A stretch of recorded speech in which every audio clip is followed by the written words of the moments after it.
I'd say just getting used to taking a lot of reps. This is the first year in camp where I've really been taking a lot of snaps with the twos and on field goal. So definitely just the physical part of it, getting used to going out every play and being a physical presence and just taking care of my body more this camp. I think last year and the year before I wasn't really getting many reps, so I was kind of fresh the whole time. But now that I've been getting a lot more reps, I've been trying to get in the cold tub after practice and in the training room with those guys, just stay healthy. That said, that the third year for the offensive lineman, that's when you kind of start to figure it out. Do you feel like you're kind of getting there? Yeah, I think I'm definitely progressing in the right direction. I spent a lot of time in the summer just going over the playbook again with Brian and AO, just furthering my knowledge as an offensive lineman. And, I think there's the other aspect of that is I think Coach Peterson's put a lot more pressure on me to grow quickly because, the two group is a lot of young guys who haven't played any college football yet at this level. So he's been putting a lot of pressure on us to, develop quicker than we have ever before. And I think it's been going pretty well so far. Pat said that that number 72 you've had your eye on for a little bit, your dad's number. What does that mean to you to finally get that number? Yeah, it means a lot. I'm a big pride guy. I'm a big family guy. So, in high school I wore 57 because my brother was 4 years older than me, and I never got to play with him. But, when I became a freshman, I took his number over. And I've kind of done the same thing here.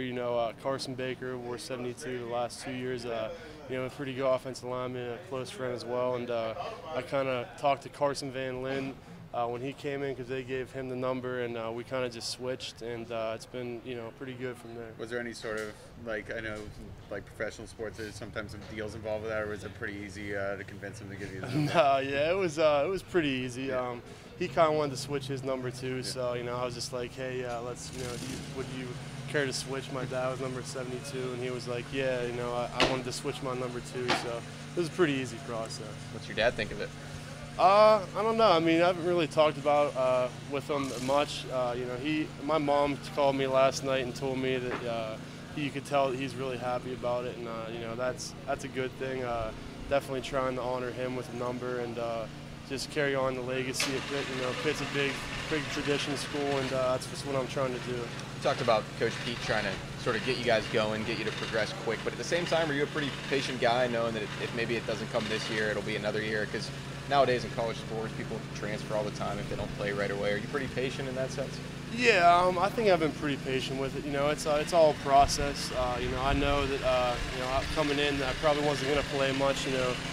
When you look at the offensive line position in general, usually the guys come in redshirt unless you're a really good player like Dorian or Biz. Those guys came in and played right away, and I was kind of stuck behind Biz when he was here, and he did great things for us and continues to represent Pitt in a great way, and I've kind of just been patient with that and just waiting the course for my time to play here. You've been with a couple of different quarterbacks now in your time at Pitt. How is Max sort of fitting in terms of being a leader? It seems like he's a pretty vocal guy already.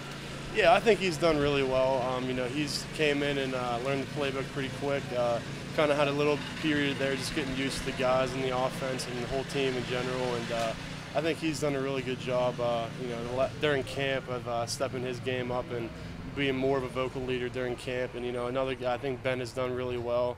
The competition's going to be a really tight one during camp, and they're still competing now, and we'll see what happens.